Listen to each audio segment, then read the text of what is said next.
আবার একটা bridal blog তোমাদের সাথে শেয়ার করব। তাই আমরা দুপুরের দিকে বেরিয়ে গেছিলাম শক্তিপুরের উদ্দেশ্যে। আজকে আমাদের রিসেপশন ব্রাইড ছিল শক্তিপুরে। আমরা পৌঁছে গেছি আমাদের টাইম অনুসারে, ব্রাইড যে টাইম আমাদেরকে বলে দিয়েছিল। আর ব্রাইডের বাড়ি কিন্তু একদম মেন রাস্তার উপরেই ছিল, তাই আমাদের আসতে কোনো রকম কোনো অসুবিধা হয়নি। ব্রাইডের বাড়ি থেকে একজন রিসিভ করতেও এসেছিলো আমাদেরকে। তো আমরা চলে যাচ্ছি ব্রাইডের বাড়ি। সেখানে গিয়ে দেখলাম ব্রাইডের ভাত কাপড় হচ্ছে, তাই ওখানে আমাদেরকে 15-20 মিনিট মতো একটু ওয়েট করতে হয়েছিল। দেন আমাদের ব্রাইড চলে আসে আর আমরাও শাড়ি ড্রপিং শুরু করে দিই। আজকের যে দিনটা সেটা কিন্তু ইউজুয়ালি অন্য ডেট থেকে ছিল একটু আলাদা। সেটা কেন তোমাদেরকে পরে বলছি।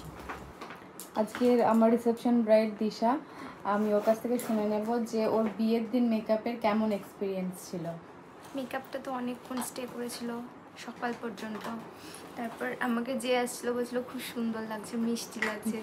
মেকআপটা কে করেছে সবাই জিজ্ঞেস করছে। সত্যি তোমাকে খুবই মিষ্টি লাগছিল, খুব সুন্দর। তো আজকে দেখা যাক, ও আমাকে একটা লুক দেখিয়েছে, এরকম করতে চাই, আমি দেখি ওর মনের মতো পারি কিনা। ব্রাইডের মুখ থেকে শুনে নিয়ে তার কীরকম কি মেকআপ লুক চাই আর আগের দিনের এক্সপিরিয়েন্স কেমন ছিল, আমরা কিন্তু জোর দমে ওর মেকআপ শুরু করে দিলাম। আজকের দিনটা যেহেতু বললাম অন্য দিনের থেকে আলাদা ছিল, কেন ছিল সেই কথাতেই এবার আসছি। আমাদের মুর্শিদাবাদে যখন চলছিল প্রচুর ঝামেলা, তার জন্য 17 তারিখ সকাল থেকে মুর্শিদাবাদ জুড়ে ইন্টারনেট কানেকশন বন্ধ করে দেওয়া হয়। 19 তারিখেও যথারীতি কোনো ইন্টারনেট পরিষেবা দেওয়া হয় না। এবার আমরা যারা মেকআপ আর্টিস্ট, তারা কাজের আপডেট না দিতে পারলে কিন্তু মনটা খারাপ হয়ে যায়, কারণ এখন পুরো দমে চলছে ব্রাইডাল সিজন।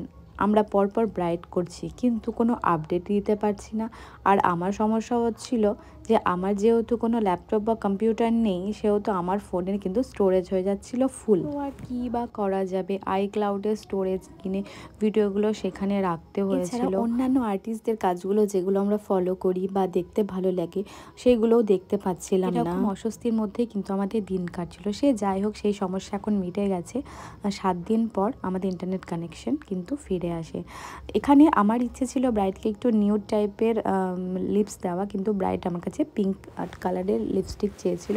তো ব্রাইডের রিকোয়ারমেন্ট অনুযায়ী কিন্তু আমি পিঙ্ক কালারের লিপস্টিক ওকে পরিয়েছি। আর ব্রাইড আমার কাছে চেয়েছিল ওপেন হেয়ার স্টাইল, আর ব্রাইডের হেয়ার লেন্থও বেশ ছোট ছিল, আর সেই সঙ্গে চুল ছিল খুবই পাতলা। তো আমি ওকে আগেই বলেছিলাম যে এক্সটেনশন কিনে রাখতে, সেই রকম আমার সাজেশন অনুযায়ী ও কিন্তু এক্সটেনশন কিনে রেখেছিল, যার ফলে ওর হেয়ারে কিন্তু অনেক বেশি ভলিউম লাগছিল।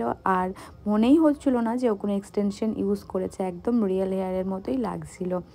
আর আজকে পুরো মেকআপে কিন্তু আমি যতটা সম্ভব প্রোডাক্ট তোমাদের সাথে শেয়ার করেছি। তোমরা যারা আমাকে মেসেজ করো যে কি ফাউন্ডেশন ইউজ করেছো, তারা দেখে নিও যে আমি আজকের কাজে কি কি প্রোডাক্ট ইউজ করেছি, যাতে তোমাদের অনেক হেল্প হয়। আর এরকম মিষ্টি পুতুলের মতো ব্রাইড কে না চায় বলো। আমার ব্রাইড এত শান্ত, এত চুপচাপ, একটা কথাও বলেনি, মেকআপে কোনো ডিস্টারবেন্স কোনো কিছু করেনি। আমি যেরকম ওকে সাজিয়ে দিয়েছি ও পুরো শান্ত মেয়ের মতো সেটা করে নিয়েছে। তারপরে ওর ফাইনাল লুক দেখে ও তো খুবই খুশি। ও কী বললো সেটা আমি তোমাদের সাথে অবশ্যই শেয়ার করব। তার আগে আমার মিষ্টি ব্রাইডের কিছু ঝলক আমি তোমাদের সাথে শেয়ার করছি। ওকে খুবই মিষ্টি দেখাচ্ছিল। বলেছি আমার ব্রাইড কিন্তু খুবই পাংচুয়াল, ও কিন্তু একটুকু আমাকে ওয়েট করায়নি।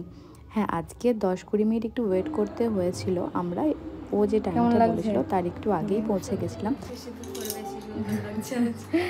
একদম অন্যরকম লাগছে।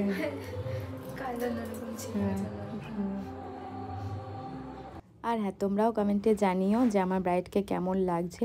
আমার ব্রাইডাল মাস্টার ক্লাস শুরু হচ্ছে খুব তাড়াতাড়ি ডিসেম্বর মাসে। যারা আমার কাছে মেকআপ শিখতে চাও তারা তোমাদের সিট বুকিং করে নিও। এই ছিল আমার মিষ্টি ব্রাইড দিশার ওয়েডিংয়ের গল্প। ওকে অনেক ভালো থাকো দিশা, এই ব্লগটা তুমি এমনিতেই খুব মিষ্টি মেয়ে। আমরা এমনি আলোচনা করছিলাম যে দিশা খুব মিষ্টি মেয়ে। তোমার ম্যারেড লাইফ অনেক অনেক ভালো হোক, এটাই কামনা করি। Thank you so much for loving. তোমাকেও।